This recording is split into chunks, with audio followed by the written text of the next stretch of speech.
Danish Bawaria हत्याकांड में बड़ी सफलता, 50,000 का इनामी दीपक मालसरिया हुआ गिरफ्तार। झुंझुनू से सुरेश सैनी की विशेष रिपोर्ट। झुंझुनू से बड़ी खबर आ रही है। डेनिश बावरिया हत्याकांड में कोतवाली पुलिस को बड़ी कामयाबी मिली है। 50,000 के इनामी और मुख्य आरोपी दीपक मालसरिया को आखिरकार पुलिस ने गिरफ्तार कर लिया है। हैरान करने वाली बात यह रही कि आरोपी मंदिर के बाहर भिखारी का वेश धारण कर पुलिस से बचने की कोशिश कर रहा था। पुलिस अधीक्षक ब्रजेश ज्योति उपाध्याय आईपीएस के निर्देशन में कोतवाली थाना अधिकारी श्रवण कुमार नील के नेतृत्व में पुलिस टीम ने यह बड़ी कार्रवाई की है। दरअसल यह मामला 19 अक्टूबर 2025 का है, जब डेनिश उर्फ नरेश कुमार बावरिया पर सुनियोजित तरीके से जानलेवा हमला किया गया।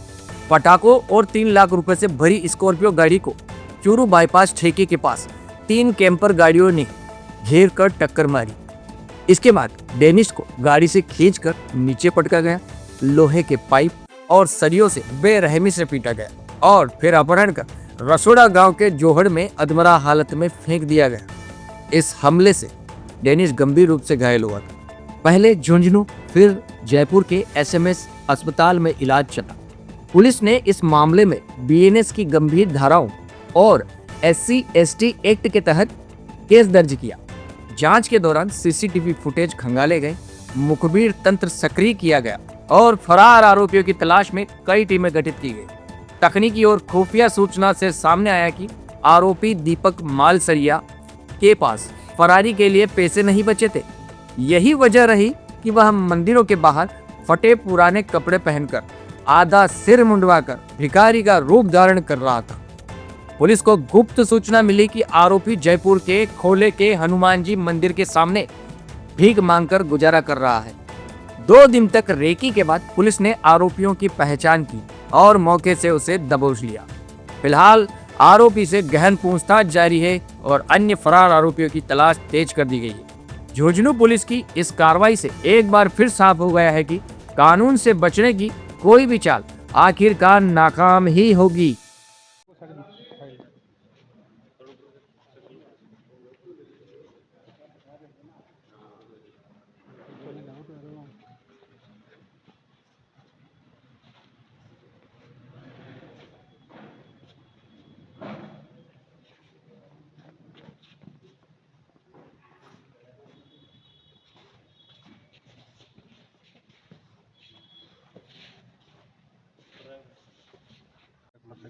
उन्नीस अक्टूबर 2025 को दीपावली के एक दिन पहले चूरू रोड पर जो डेनिस बावरिया जो है उसको, जो कि एचएस था हमारे धनोरी थाने का, उसका किडनैप कर करके, और जो दूसरे एचएस थे दीपक मालसरिया और मंदीपुर मदिया वगैरह, वो किडनैप करके इसको ले गए थे, जिसके साथ की गंभीर मारापीटी की गई थी और उसको रसोड़ा गांव में जो है डाल गए थे, जिस पर उसका इलाज के दौरान जो है मृत्यु हो गई थी, जिस पर प्रकरण संख्या 363/25 धाराओं में, विभिन्न धाराओं में दर्ज किया गया।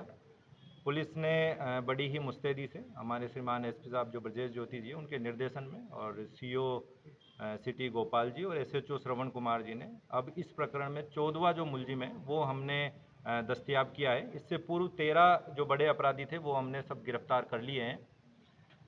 इस जो अपराधी जो दीपक मालसरिया है, ये पुलिस थाना सदर का एचएस है, जिसके खिलाफ पूर्व में ही 8-9 प्रकरण दर्ज है विभिन्न इस तरह की धाराओं में। और इसके पीछे काफ़ी दिनों से जो है एसएचओ कोतवाली के नेतृत्व में टीम लगातार दबी से दे रही थी।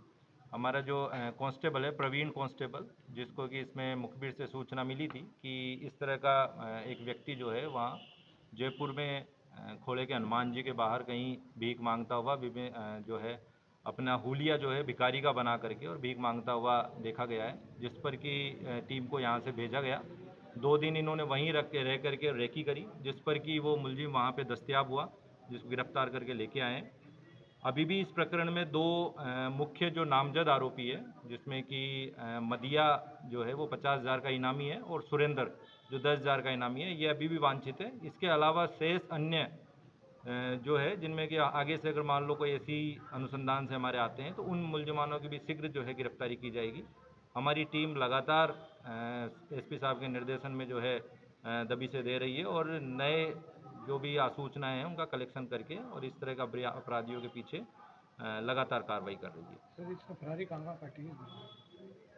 चूँकि इनको काफ़ी दिन हो गए थे, 2-3 महीने यहाँ से गायब हो गए थे ये, तो पैसों का इनके पास संकट था, पैसों की कहीं से कोई आवक नहीं थी।